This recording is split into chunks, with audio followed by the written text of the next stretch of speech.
오늘 함께 나눌 말씀은 말씀 제목은 거짓을 벗고 분노를 다스리라 라는 말씀입니다. 여러분, 우리가 지난주에 함께 나눴던 그 바울의 권면은 새 생명의 삶을 살아가라 라는 것이었죠. 결국은 하나님의 형상을 닮아 새 생명의 삶을 살아가라. 그러기 위해서 우리가 옛사람을 벗어버리는 태도의 변화가 필요하고, 그리고 그 과정 가운데 우리의 생각이 변화되어지고, 성령을 통해서 생각이 변화되어지고, 그리고 우리의 삶이 변합니다. 이것은 계속 쳇바퀴 돌듯이 계속 우리 삶 가운데 일어나는 변화입니다.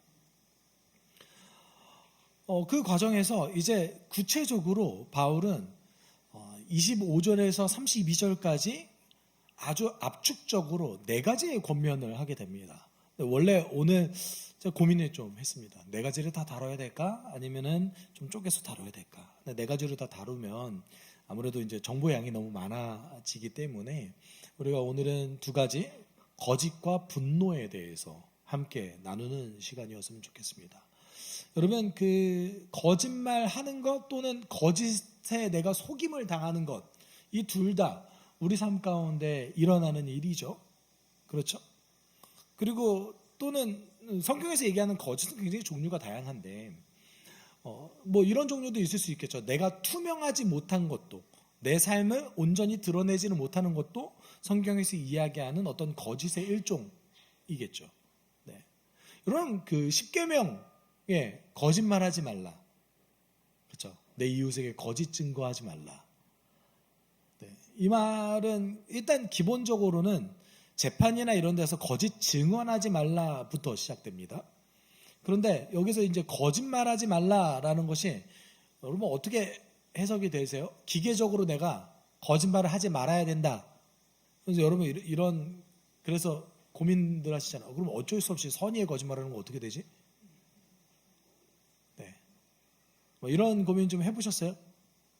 네. 뭐 예전에 교회 안에서 이런저런 윤리에 대해서 얘기할 때 뭐 그런 얘기 많이 하잖아요. 술을 먹어도 되냐 안 되냐. 네. 그러면 11졸은 새 전입니까 새 후입니까? 이런 고민 좀 해보시죠. 네. 네, 성경은요 어떤 하나를 절대적으로 지켜야 되냐 말아야 되냐 여기에 빠져들지는 않습니다. 네. 그 안에 중심 가치가 무엇이냐, 그리고 그 중심 가치 안에서 우리가 그 안에 변동성이라는 것이 있죠. 네. 그 안에 이 중심 가치를 지키기 위해서 어떻게 해야 되냐. 예를 들어 보죠. 그러면 10계명에는 거짓말하지 말라라는 말이 있는데, 거짓말을 하지 않았는데 거짓말하지 말라라는 계명을 어길 수도 있습니다. 예수의 해석에 의하면. 왜냐하면 정신을 지켜야 되니까요. 10계명의 정신은 기본적으로 사랑입니다. 하나님을 사랑하고 이웃을 사랑하는 것. 근데 예를 들어서 여러분 자녀가 서울대를 갔어요. 좋죠? 안 좋으세요? 좋으시잖아요. 그러니까 상상만 해도 좋으시죠? 네, 서울대를 갔어요. 그래서 친구들한테 자랑을 좀 했어요. 내 자녀 이번에 열심히 해서 내가 학원도 별로 안 보내는데 서울대를 갔어. 근데 자녀가 너무 배가 아픈 거예요. 그 친구가. 그래서 내 자녀도, 내 아이도 자랑을 좀 하고 싶은데 그게 거짓말이었던 거예요. 내 아이 자랑을 좀 해보고 싶은데 그냥 꾸며내서 이렇게 자랑한 거예요. 그러면 예수의 해석에 의하면 자랑한 내가 거짓말하지 말라는 계명을 어긴 겁니다. 왜요? 친구로 하여금 거짓말하게 했으니까요. 왜요? 우리가 사랑이잖아요. 기본적으로 사랑이 우리의 계명을 지키는 가장 중요한 가치잖아요. 그런 의미에서 누군가를 또 거짓말을 하게 유도를 했다면 그것도 역시 계명을 어긴 거죠. 그러니까 성경은요, 여러분 계명을 지키냐 지키지 않냐 이것을 절대적인 어떤 한 가치로 두고 가느냐, 이것보다 더 중요한 가치를 두는 것이 있습니다. 이거 여러분 지금 제가 이렇게 굉장히 엄격하게 율법을 해석했잖아요. 어떠세요? 이렇게 엄격하게 율법을 적용하면 우리의 10계명, 1계명부터 10계명까지 지키실 수 있겠어요? 난 좀 가능할 것 같은데? 있으세요? 예수님의 율법에 대한 해석은 항상 결론이 있습니다. 결론이 뭐예요? 그래서 메시아가 필요하다예요. 네. 이해하셨죠? 그래서 오늘 본문도 마찬가지입니다. 우리가 오늘 본문 특별히 어떤 한 구체적인 윤리 강령, 구체적인 윤리적 권면에 대해서 이야기를 하지만 그 윤리적 권면 안에 숨어 있는 어떤 한 가지가 있다면 그것이 무엇이냐면 예수 때문에 이거 지키는 거다. 그리고 이것을 우리가 완벽하게 해낼 수 없기 때문에 예수가 오셨다. 그리고 우리가 이 땅 가운데서 부족하지만 이렇게 살아갈 수 있는 힘과 능력을 예수가 주셨다. 이게 가장 중요한 것이에요. 그 안에서 오늘 우리가 함께 나눴으면 좋겠습니다. 그래서 하나님 형상으로 살아가는 것, 새 생명을 살아가라는 것, 그것에 대한 이제 구체적인 지침을 이야기하면서 25절에 이렇게 얘기해요. 같이 읽어볼까요? 그러므로 여러분은 거짓을 버리고 각각 자기 이웃과 더불어 참된 말을 하십시오. 여러분 여기서 그러므로라고 얘기하면서 이제 구체적인 권면을 하기 시작하죠. 거짓을 버리고라는 말은 정확하게 얘기하면 거짓을 벗다라는 뜻이에요. 거짓을 벗어버리고라는 거예요. 그러면 바울의 시각으로 봤을 때 우리가 거짓으로 옷을 입었다는 뜻이에요. 이게 지난주에 함께 다뤘던 어떤 그 구절과 좀 비슷하지 않나요? 여러분 그 성경 잠깐 위에 올려보시면 22절에 옛사람을 벗고라는 계명 그 권면이 등장합니다. 그렇죠? 옛사람을 벗고 옛사람이 어떻게 우리에게 온대요? 허망한 욕망을 따라 살아가는 옛사람이래요. 그렇게 살아가면 남는 것이 하나도 없는 허무한 인생을 따라 결론적으로 어쩔 수 없이 내가 원하는 것을 이룰 수 없는 그 인생을 따라가 살아가는 그 옛사람을 벗고라고 얘기합니다. 이게 어떤 뜻이었죠? 사실은 과거에 나에 있었던 생활의 습관과 나의 어떤 세계관을 벗어버리고 완전히 새로운 사람으로서의 새로운 기준을 가지고 살아가라라는 뜻이겠죠. 이것은 태도의 변화였습니다. 근데 이 옛사람을 벗고라는 말과 이 거짓을 벗어버리고라는 말이 연결되어집니다. 그럼 어떤 의미에서는 옛사람의 본질이 뭐냐면 거짓이다라는 뜻이 되기도 하는 거예요. 옛사람의 본질이 거짓이다라는 뜻도 되는 겁니다. 여러분 여기서 얘기하는 거짓은 단지 내가 거짓말을 하지 말라라는 게 아니에요. 여러분 거짓을 벗어버리래요. 내가 그동안에는 거짓으로 옷을 입었대요. 근데 내가 좋은 줄 알고 입었는데 알고 보니까 구멍이 송송 뚫려져 있는 옷의 기능을 전혀 하지 못하는 것들이었던 거죠. 왜요? 거짓으로 채워져 있으니까. 이것이 여러분 바울에 의하면 여기서 얘기하는 로마서 1장 25절에 보면 바울이 이렇게 얘기하거든요. 사람들은 하나님의 진리를 거짓으로 바꾸고 창조주 대신 피조물을 숭배하고 섬겼습니다. 여러분 1세기 로마 제국의 상황은 종교와 삶을 완전히 구분할 수 없는 삶이었습니다. 종교가 곧 삶이었고 삶이 곧 종교였습니다.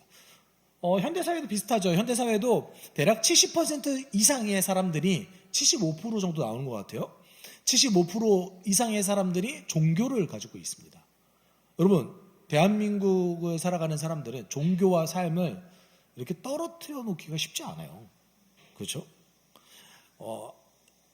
종교가 없는 사람들이 점점 늘어나고 있음에도 불구하고 아직까지 2000년이 지난 지금까지도 종교와 우리의 삶은 떨어뜨려 놓기가 쉽지 않습니다.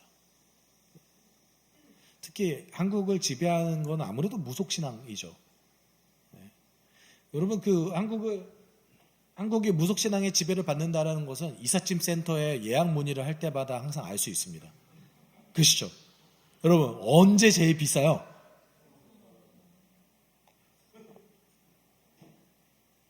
소위 얘기하는 손 없는 날 진짜 비싸잖아요.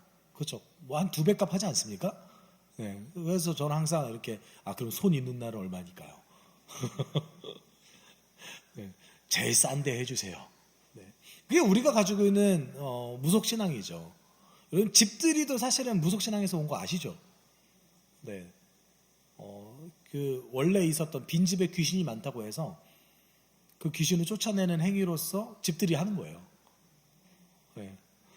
그러니까 한국이 가지고 있는 무속신앙이 굉장히 많습니다. 또 아시는 무속신앙 있어요? 맨날 왜 하필 장독대에서 이렇게 빌까? 혹시 뭐 그 된장의 신에게 비는 걸까? 이런 장독대가 그 한국의 그 세계관에서는 이승과 저승의 경계였어요. 네, 한국 무속신앙 내에서. 그래서 장독대에서 그렇게 비는 거예요. 근데 한국 사람들은 그래서 신심이 굉장히 투철했습니다. 어떤 거예요?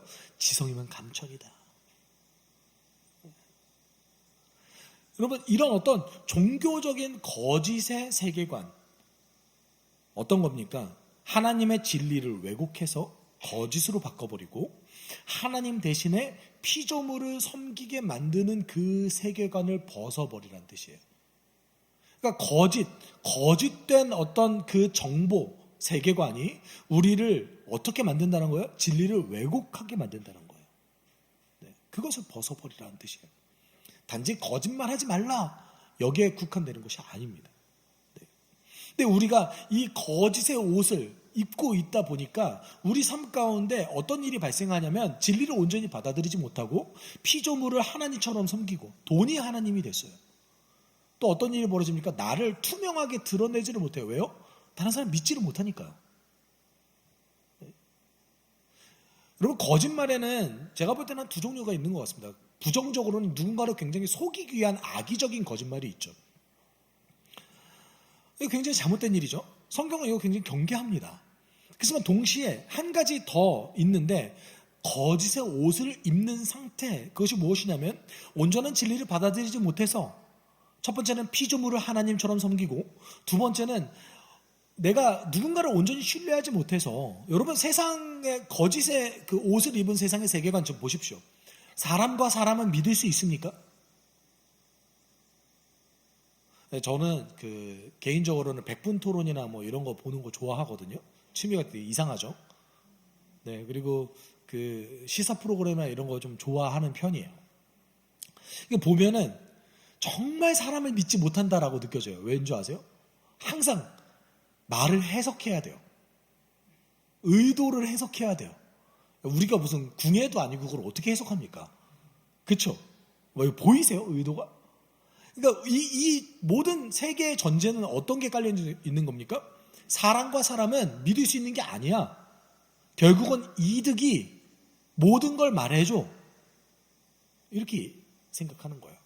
그러니까 우리는 거짓의 옷을 입는다는 것은 첫 번째 개념으로서는 피조물을 하나님처럼 섬기는 거, 하나님이 만든 세상을 하나님보다 더 좋아하는 거, 이게 첫 번째가 되겠고, 두 번째는 하나님의 진리를 온전히 받아들이지 못해서 나를 투명하게 드러내지 못하는 거예요. 이것도 역시 내가 지금 거짓의 옷을 입고 있는 거예요. 네. 예수께서는 특별히 피조물을 하나님처럼 섬기는 모습에 대해서 경계를 하셨는데, 그 중에 가장 하나님처럼, 마치 하나님이 하시는 일처럼 보여지는 어떤 한 가지를 얘기하셨는데, 마태복음 6장 24절 이렇게 말씀하셨습니다. 아무도 두 주인을 섬기지 못한다. 한쪽을 미워하고 다른 쪽을 사랑하거나 한쪽을 중히 여기고 다른 쪽을 업신 여길 것이다. 너희는 하나님과 재물을 아울러 섬길 수 없다. 예수께서 당시 1세기 로마 제국에는 수많은 우상들이 있었습니다. 우상들이 정말 많았습니다. 근데 그 수많은 우상들이 있었음에도 불구하고 단 한 가지를 지목하셔서 가장 강력한 하나님에 대항할 만한 우상이라고 말씀하셨어요. 그게 뭐예요? 돈이에요, 돈. 왜 돈이? 여러분 2000년 전이에요. 2000년 전이면요, 여러분 돈만을 위해서 일하는 사람 좀 천하게 여겼던 세상이었어요. 그렇죠? 우리 조선시대, 우리 과거의 조선시대만 놓고 보면 상업에 종사하는 사람 굉장히 천하게 여겼잖아요. 그럼에도 불구하고 예수께서 뭐라고 말씀하셨어요? 돈이 하나님을 대항할 만한 가장 강력한 우상이다. 왜 그럴까요? 여러분, 돈이 마치 하나님이 주실 만한 평안을 우리에게 가져다 준다라고 우리를 착각하게 만들기 때문에 그렇습니다. 여기 계신 분들, 저도 포함됩니다. 돈 싫어하시는 분 계십니까? 나는 지금 현재 충분히 가졌다라고 생각하시는 분, 충분하진 않다, 더 가져야 될 것 같아. 아무도 없으세요? 난 아직도 배고프다. I'm still hungry. 우리가 돈에 대해서는 다 같이 히딩크가 되잖아요. 네? 아니 천문학적인 돈을 가지고 있는 재벌조차도 우리 여러분 그런 생각 해보셨죠? 저 사람 왜 아직도 돈 벌지? 그쵸? 왜 저렇게 힘들게 살지? 네. 여러분 세상의 모든 사람들은 잘 가진 것이 부족하다고 여겨요. 그러니까 돈이 마치 평안을 가져다 주는 것처럼 포장을 하지만 그것이 있으면 정말 평안합니까? 물론 필요 없다는 뜻이 아니에요. 재물은 하나님께서 우리에게 허락하신 거예요. 주신 거예요. 그러면 그것이 일종의 선물입니다. 하나님의 선물이에요. 근데 이 하나님의 선물이 하나님보다 더 중요해지면 안 되겠죠. 네. 여러분 우리가 그래서 헌금하는 거예요. 여러분 여러분이 드리는 헌금이 여러분에게 유익하셔야 됩니다. 왜 유익해야 돼요? 하나님은 돈이 왜 필요해요? 하나님 돈 필요 없으세요. 돈이 필요 없으심에도 불구하고 우리에게 요구하셨어요. 왜요? 우리를 위해서요. 이 훈련을 통해서 재물을 하나님께 드리는 훈련을 통해서 날마다 우리가 고백하는 매주 우리가 고백하는 그 훈련을 통해서 돈이 우리 삶에 우상되지 않게 하려고요. 여러분은 그래서 항상 하나님 앞에서 정직하게 고민하셔야 돼요. 어떻게 고민하셔야 돼요? 내가 돈이 우상되지 않게 하기 위해서 하나님 제가 어느 정도가 적정한 헌금량일까요?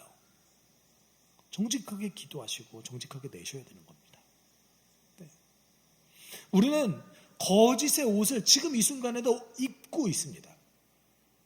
그래서 하나님께 온전히 다가가지 못하고 하나님의 진리를 왜곡하는 그 현상들이 우리 삶 가운데 벌어지는 것이죠. 네. 세상 속에서 그렇게 살다 보니까 이제는 자기 스스로를 굉장히 투명하게 드러내지 못해요. 그리고 심지어는 우리가 한 가족이라고 얘기하는 그리스도의 몸 안에서조차 공동체 안에서조차 자신을 투명하게 드러내는 것을 굉장히 수치스러워하고 두려워하는 경우도 생겨나게 됩니다. 그럼 여러분 이 거짓을 벗어버리기 위해서 바울이 했던 권면이 무엇입니까? 이렇게 얘기했어요. 같이 읽어볼까요? 각각 자기 이웃과 더불어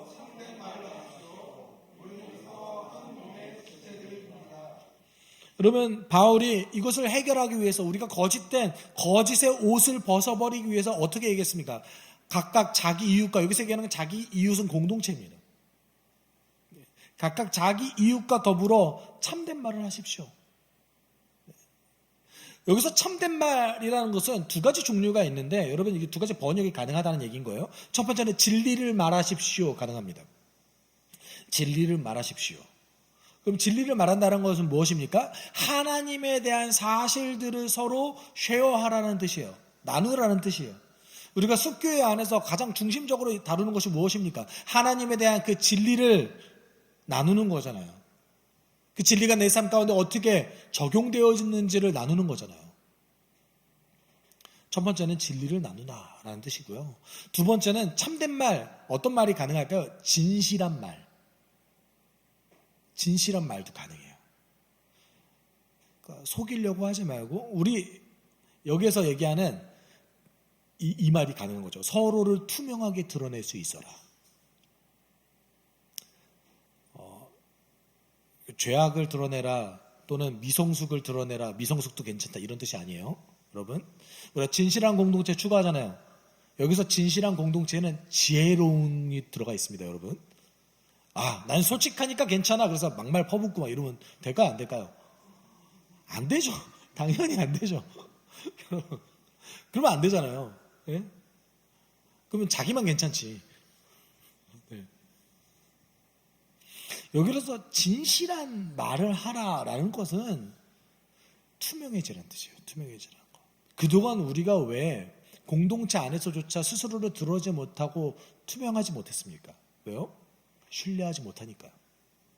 믿지 못하니까요. 네. 그런데 이 공동체 안에서 그것이 가능한 이유를 바울이 뒷부분에서 얘기하죠. 뭐라고요? 우리는 서로 한 몸의 지체들입니다. 한 몸의 지체라는 것은 뭐냐면 그리스도의 몸, 공동체죠. 공동체의 손과 발, 우리가 각자 그 역할을 한다라는 거예요. 네. 한 몸의 지체라는 것은 사실 어떤 의미로 많이 쓰여지냐면 서로 돕는 역할을 하는 존재들입니다. 여러분, 우리 한 몸이 있습니다. 손과 발이 있죠. 우리 손과 발이 하나가 사라지면 굉장히 불편해지잖아요. 네. 한 손이 한 손을 도와야 되고 한 다리가 한 다리를 도와야 되잖아요. 그래서 서로 균형이 맞아야 되잖아요. 우리는 각자 서로가 지체들입니다. 그래서 서로 돕는 역할이죠. 그런데 스스로를 투명하게 드러내지 못하고 거짓된 옷을 입고 있는 상태에서는 우리가 한 몸의 지체일 수가 없는 거예요. 우리가 한 몸의 지체가 될 수 없는 거예요. 서로 돕는, 서로 성장을 도모하는 존재가 절대 될 수가 없습니다. 그래서 우리가 거짓의 옷을 벗어버리는 것, 그것이 바울의 첫 번째 권면이었습니다. 그것을 위해서 우리는 참된 말, 진리와 스스로를 투명하게 드러내는 것이 필요하죠. 두 번째 권면 26절, 27절 이렇게 얘기합니다. 지금 피드백 살짝 있는 것 같은데 조금만 줄여주세요. 네, 우리 같이 읽어볼까요? 화를 내더라도 죄를 짓는 데까지 이르지 않도록 하십시오.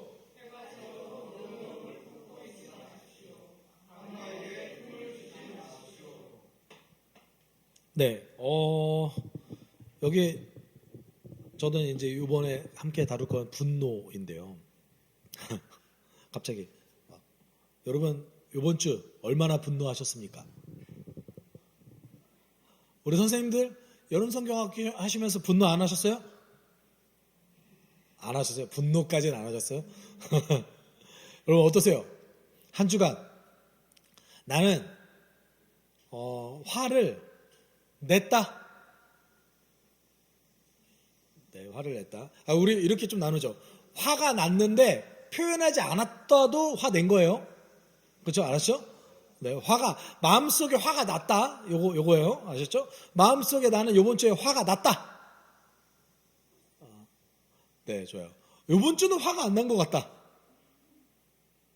아무도 없으세요? 네, 저 손등 아니에요.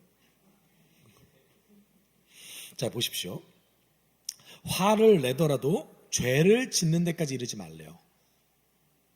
여러분, 이 말에 어떤 것이 숨어져 있냐면, 여러분, 화를 낼 때 화가 날 수도 있다라는 걸 가정합니다. 다르게 얘기하면 우리 삶 가운데 분노가 일어나는 것이 좀 불가피하다. 우리 약간의 위로가 될 수 있는 것은 예수께서도 분노하셨죠. 뭐 어떤 분들은 이렇게 얘기하시는 분도 계세요. 예수께서 분노하셨으니까 나도 분노해도 돼. 뭐 그 정도까지는 아니고요. 네. 성경에서도 하나님께서 분노하시거나 그리고 예수께서 분노하시거나 선지자와 사도들도 분노하는 경우가 있죠. 네. 그러니까 화가 나는 것, 분노가 막 일어나는 것, 이것은 불가피하다라는 것은 이제 성경에서 얘기하고 있습니다. 근데 우리가 중요한 것이 있습니다. 화를 내더라도 어떻게 해야 된대요? 죄를 짓는 데까지는 이르지 않아야 된다라는 거예요. 그럼 우리가 잘 고민해 봅시다. 왜 화나요? 이게 긍정적인 측면이 있고 부정적인 측면이 있습니다. 여러분, 분노를 발할 때에 긍정적인 측면도 분명히 있죠. 어떤 불이한 상황에 대해서 분노하는 것. 그렇죠? 한국은 그런 의미에서 화해 민족이에요. 여러분, 한국이 전 세계 역사에 유례가 없을 정도로 지도자를 3번이나 하야시켰던, 지도자를 한 번은 하야시키고 2번은 탄핵시켰던 민족이잖아요. 이게 전 세계 역사에서 이런 경우가 없죠. 그렇죠? 왜 그랬을까요? 화나서 나간 거잖아요. 아니셨어요? 네. 여러분 잘 생각해 보십시오. 긍정적인 의미에서의 분노도 있습니다. 분명. 예수께서도 성전을 정결케 하셨고요. 때로는 제자들의 모습을 보면서 분노하기도 했습니다. 우리도 불의한 모습을 보면서 분노합니다. 잘못된 모습을 보면서 분노하고 그 분노 때문에 행동하기도 합니다.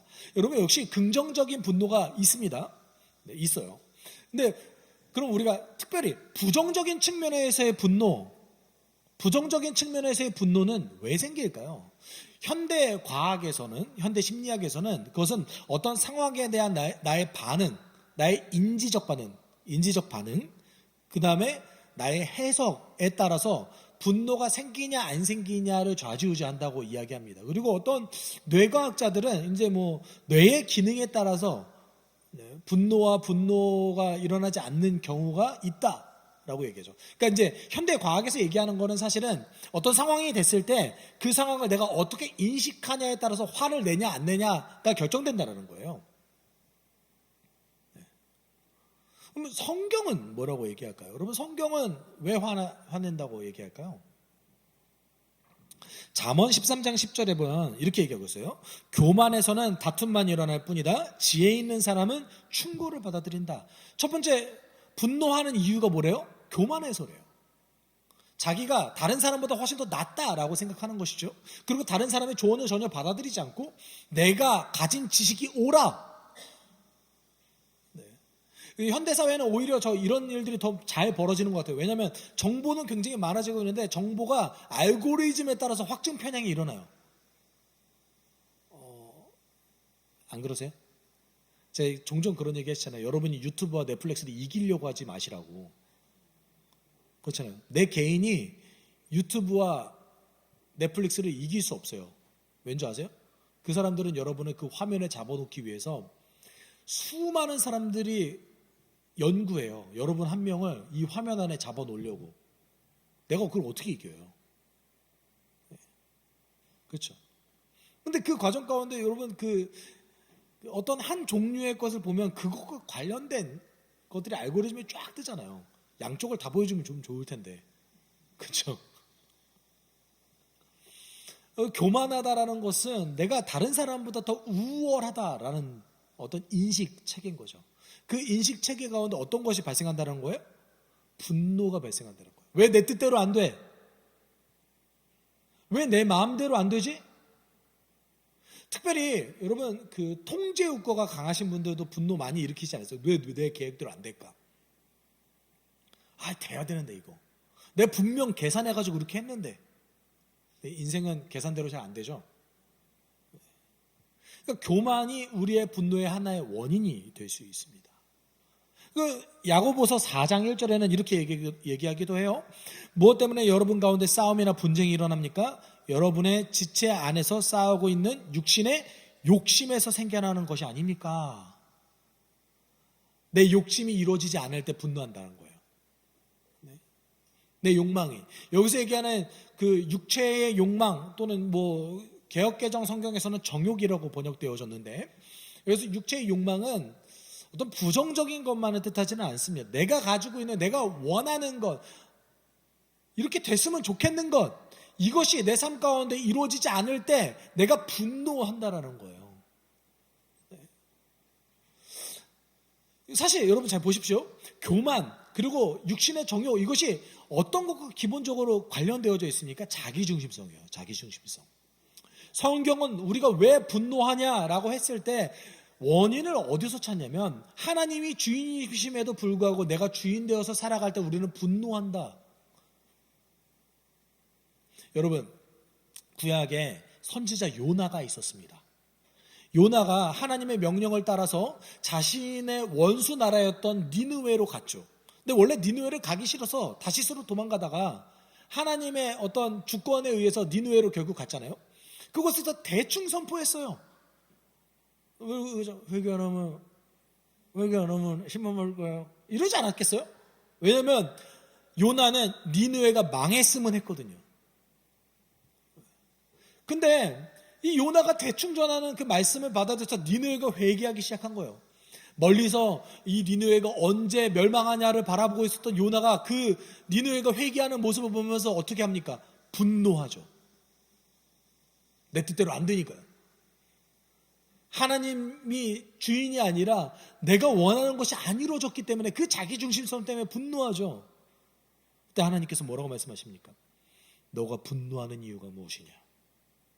물어보시죠. 여러분, 성경은 분노에 대해서 아주 다양하게 해석하고 있습니다. 근데 우리가 중요한 것은 이것이에요. 아무리 경건한 사람이라 할지라도 이 깨진 세상 안에서의 자기 중심성 안에서 완전히 벗어날 수는 없습니다. 그렇기 때문에 우리는 분노할 수밖에 없죠. 한 주 동안 다 분노하셨다면서요. 내 욕망 때문에, 내 교만 때문에, 나의 자기 중심성 때문에, 또는 세상을, 깨진 세상을 바라보면서 보는 그 어떤 거룩한 응분 때문에 여러분 분노하셨잖아요.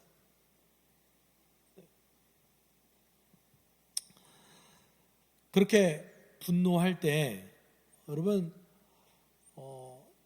오늘 바울은 분노가 일어날 수도 있다, 그럴 수도 있다라고 얘기합니다. 아무리 거룩하고 경건한 사람이라 할지라도 우리 삶에 분노가 일어날 수 있다. 여러분 위로가 되시죠?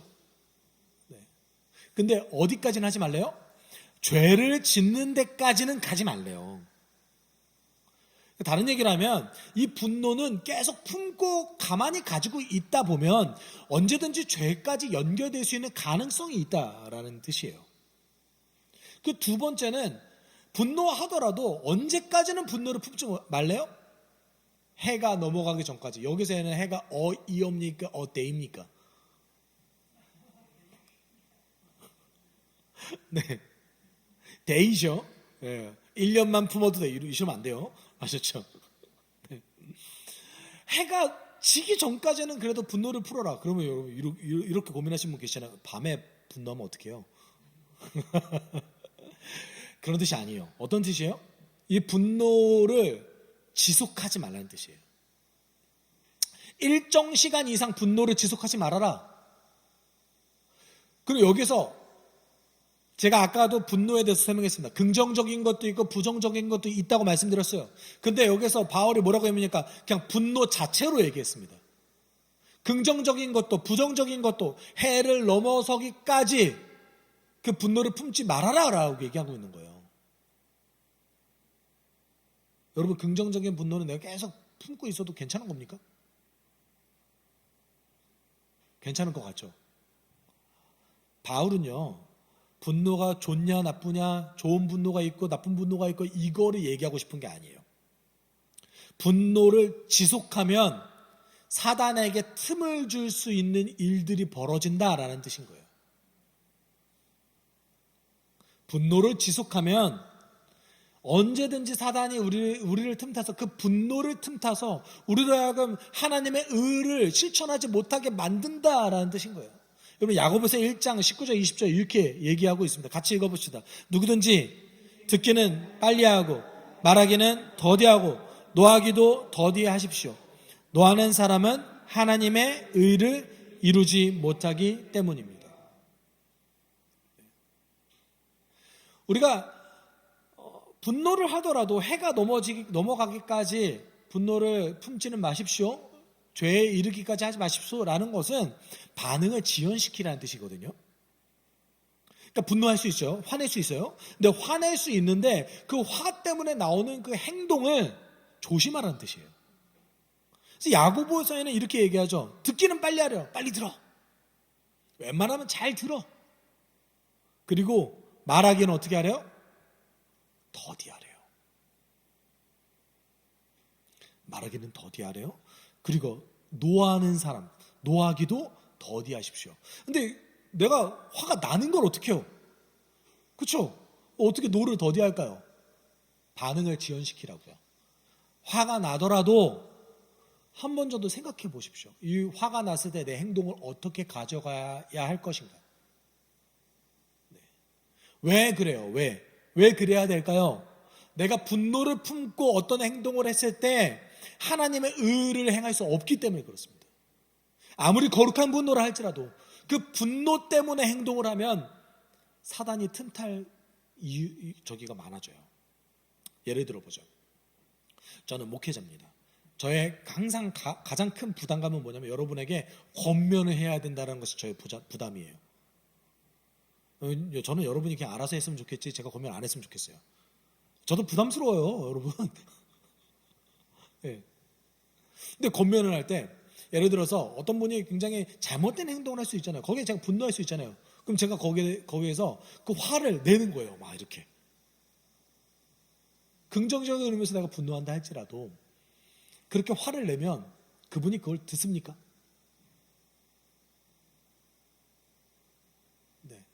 들어요? 우리 자매님들, 남편이 화내면서 말하면 듣던가요? 안 듣죠? 그러면서 여러분 그렇게 생각하시죠? 아니 왜 지가 잘못해놓고 왜 나한테 이렇게 얘기해? 라고 생각하지 않으셨어요? 저는 그 소리 많이 들어가지고.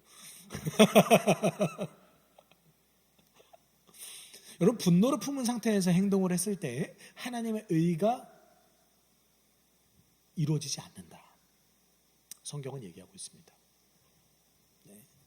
다른 얘기로 하면 그렇기 때문에 우리가 분노는 일어날 수밖에 없어요. 우리 삶 가운데 분노가 일어나죠. 여러분 운전하시다가 분노 많이 하시죠?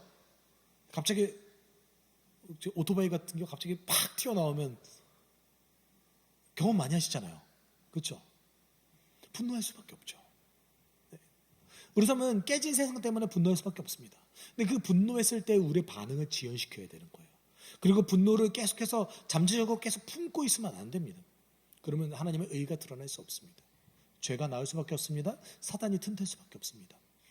그리고 기본적으로는요, 여러분, 분노는요, 깨진 세상 때문에 탄생하는 부작용이에요. 완성될 하나님 나라에서는 우리가 분노를 발해야 될 대상 없을 뿐더러, 그리고 분노를 해야 될 이유도 없습니다. 그러니까 깨진 세상에 반응하는 나의 어떤 반응인 거예요. 그럼 깨진 세상이 없고 세상이 완성된다면 이 분노는 결국은 사라질 거예요. 완성될 하나님 나라에서 우리가 분노해야 될 이유는 없어요. 그런 의미에서 이 분노 때문에 일어나는 의는 없다라는 거예요. 그 분노가 일어난다 할지라도 내 행동의 동기가 어떤 거룩한 분노 때문이라 할지라도 그것을 반응할 때는 분노를 제거하고 주의 뜻대로 해야 되는 겁니다. 네. 여러분 오늘 말씀 가운데 우리가 함께 나눴던 건 무엇입니까? 거짓과 분노에 대한 거예요. 우리가 거짓의 옷을 벗어버리고 그리고 내 스스로를 투명하게 드러낼 수 있는 것, 그리고 공동체 안에서 진리를 말할 수 있는 것, 이것이 우리 가운데 필요합니다.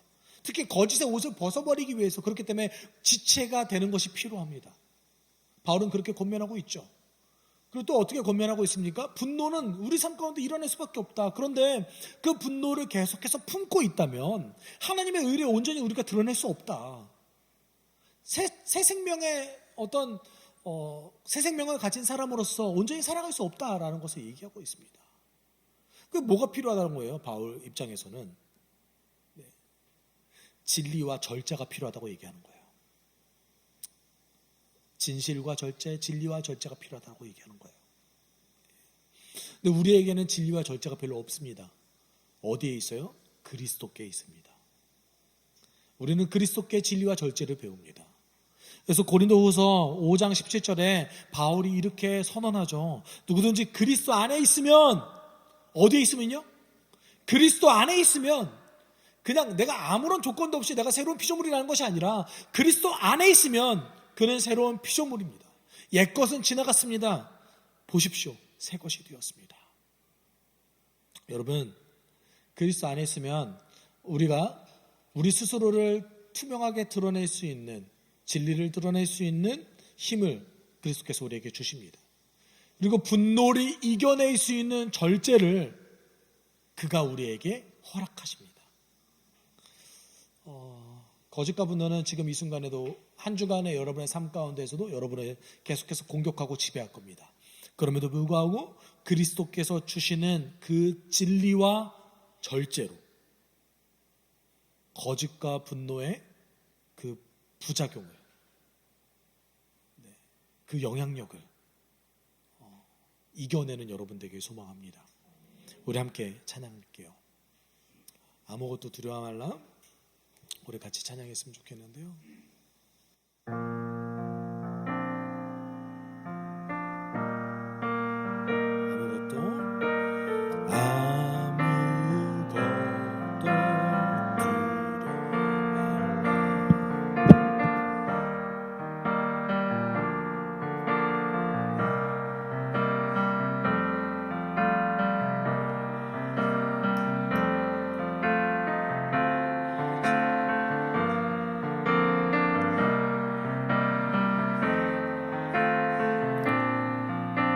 아무것도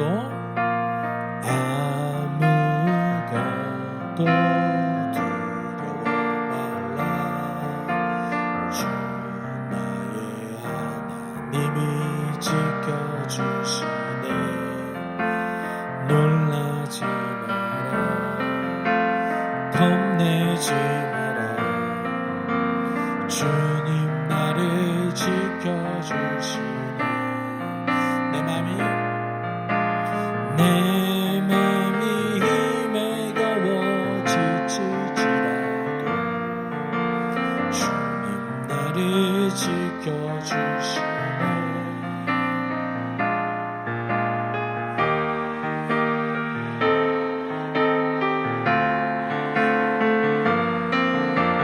주님 나를 지켜주시네.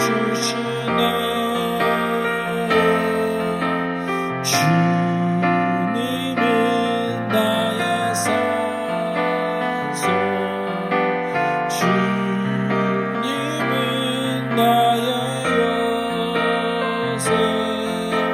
주님은 나의 소망. 나의 힘이 되신 여호와. 주님은 나의 산소.